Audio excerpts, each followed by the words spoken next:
Hello beautiful people, welcome back to my channel Commerce Tute, your flight to success. And yes students, today in this video we are going to do the continuation of types of banks.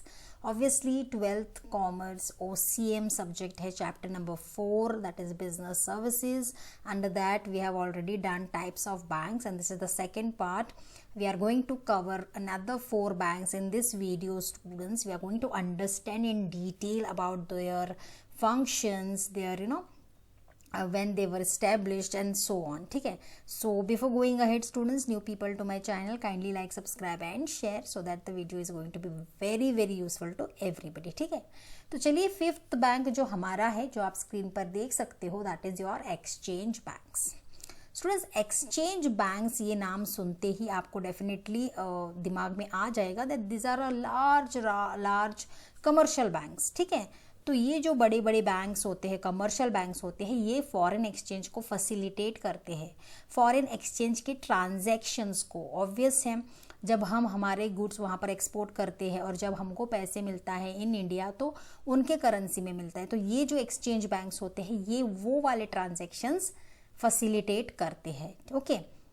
Examples यहाँ पर दिए गए हैं exchange banks के, जैसे Barclays bank है, bank of Tokyo है. These are some of the exchange banks. Children, you will have to remember this.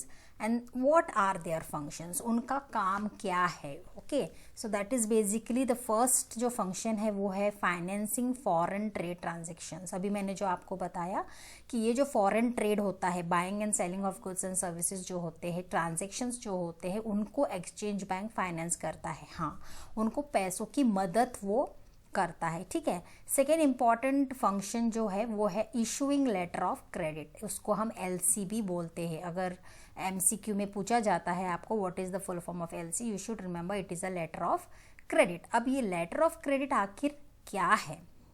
It is a document students that guarantee the buyer's payment to the seller. Okay. Letter of credit एक document है जो guarantee देता है कि buyer आगे चल के seller को पैसा देगा. अब ये देता कौन है? डेफिनेटली बैंक देता है. ओके.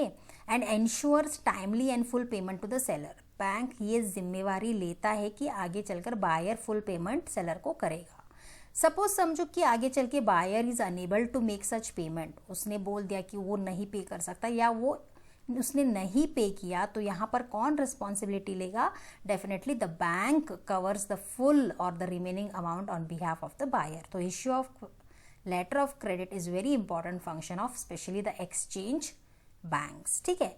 फिर उसके बाद आता है आपका discounting of bills of exchange. ये तो हमको पता ही है स्टूडेंट्स. सपोज अगर बिल ड्रॉ हुआ है तो अगर जो रिसीव करता है बिल, अगर उसको पैसे ड्यू डेट से पहले ही चाहिए तो वो बैंक जाता है और उस बिल ऑफ एक्सचेंज को डिस्काउंट करती है बैंक. मतलब पैसे थोड़ा अमाउंट कट करके, मतलब अपने चार्जेस डिडक्ट करके उसको वो अमाउंट दे देती है. ठीक है. So this is the function of bank. Definitely it makes the payment but it discounts it so that little amount it takes for exchange, I am to say bills of exchange as a commission. ठीक है. तो ये facility भी है. Then remittances of dividend, interest and profits का काम भी exchange bank करती है, जिनको भी डिविडेंड, इंटरेस्ट एंड प्रॉफिट्स देना है. ठीक है.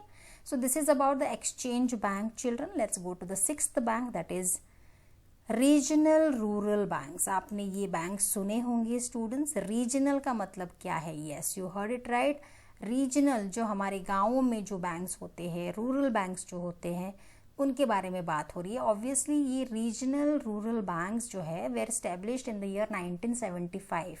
सो आप अंदाज़ा लगा सकते हो कि ये कितने कब से एग्जिस्ट करते हैं. ना ये बैंक जो है इसको स्पॉन्सर कौन करता है? ऑब्वियसली हमारे जो लार्ज पब्लिक सेक्टर बैंक्स है ये उनको स्पॉन्सर करते हैं, लुकआउट करते हैं, उनको कंट्रोल करते हैं. ओके. इनका जो कैपिटल है RRB का, that is regional rural bank का, is contributed by home?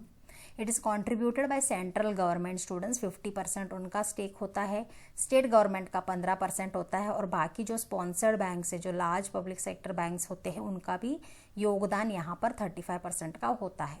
So now you should understand कि रीजनल रूरल बैंक्स किसके अंडर में वर्क करते हैं. ठीक है. उनका स्पॉन्सरर कौन है? अब रीजनल रूरल बैंक का काम क्या है? ऑब्वियसली वो क्या करते हैं, लोगों को लोगों से अपने पैसे सेव करने का एक जरिया बताते हैं। They mobilise deposits primarily from rural and semi urban areas. ठीक है, जो भी लोग इस बैंक में अकाउंट ओपन करते हैं तो ऑब्वियसली वो अपना सेविंग खोलते हैं जहाँ पर वो सेव करते हैं amount. And even this banks provide loans and advances mostly to small and marginal farmers. Obviously है रीजनल रूरल बैंक है तो ये लोग क्या करते हैं, लोन देते हैं। किसको देते हैं, ये जो मीडियम कैन से स्मॉल और हमारे जो फार्मर्स है, मार्जिनल एग्रीकल्चरल लेबरर्स हो गए या रूरल आर्टिजन्स है जो हैंडीक्राफ्ट का काम करते हैं या पॉटरी का काम करते हैं, all these people get enough loan, I mean to say a small or medium term loan to do their future work whatsoever. तो रीजनल रूरल बैंक्स उनकी मदद करता है। ठीक है, let's go to the 7th one, that is your saving bank students. अब saving bank तो obvious है, इनका ऑब्जेक्टिव क्या होगा, टू सेव मनी, ओके, और to encourage people to save money. जो भी छोटी बहुत बचत होती है तो वो क्या करते हैं, अपने सेविंग अकाउंट में डाल देते हैं। स्पेशली रूरल एरियाज की बात हो रही है। अब ये स्मॉल सेविंग्स किस तरीके के होते हैं, जैसे आपका पोस्टल सेविंग बैंक हो गया, कमर्शियल बैंक्स हो गए या कोऑपरेटिव बैंक्स हो गए, ये सारे लोगों को एनकरेज करते हैं कि सेविंग्स करे, पैसे संभाल के रखे। Okay, they accept the money from the people. Then you have investment bank, very very important students. Okay, so we are going to cover investment bank. Okay, these banks provide financial and advisory assistance to their customers. अब ये बात तो बहुत clear है कि investment bank जो होता है वहाँ पर बंदा इन्वेस्ट करता है तो उनको एडवाइजरी देना, फिनेंशियल इंफॉर्मेशन देना, कस्टमर को बताना कि आप कहाँ कहाँ पैसे इन्वेस्ट कर सकते हो, तो ये काम ये बैंक्स करते हैं। ओके, उनके क्लाइंट्स जो है वो कौन होते हैं, स्पेशली वो होते हैं business firms and government organisations. बड़ी बड़ी जो कंपनियां होती हैं या गवर्नमेंट के ऑर्गेनाइजेशन होते हैं वो स्पेसिफिकली इन्वेस्टमेंट बैंक के कस्टमर्स या क्लाइंट्स होते हैं, right.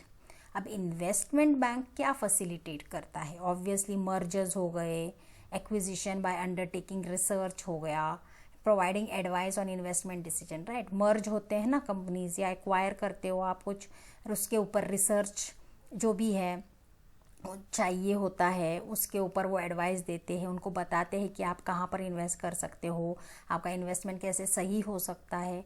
Generally investment banks do not directly deal with the general public. Obviously है, ऐसा नहीं है कि वो लोग डायरेक्टली डील करते हैं, okay, but indirectly they try to tell them the information और give them the information about how they can invest in different multiple in ways and earn money. ठीक है, सो ये फ्यू बैंक्स हैं जिस पर आज हमने डिस्कस किया है students.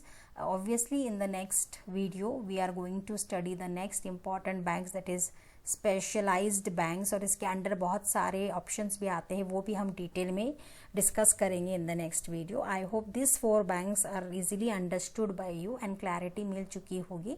So keep studying and keep revising, children. We'll be covering all the topics very soon along with all the exercises. Till then, thank you so much, children. Take care. Thank you.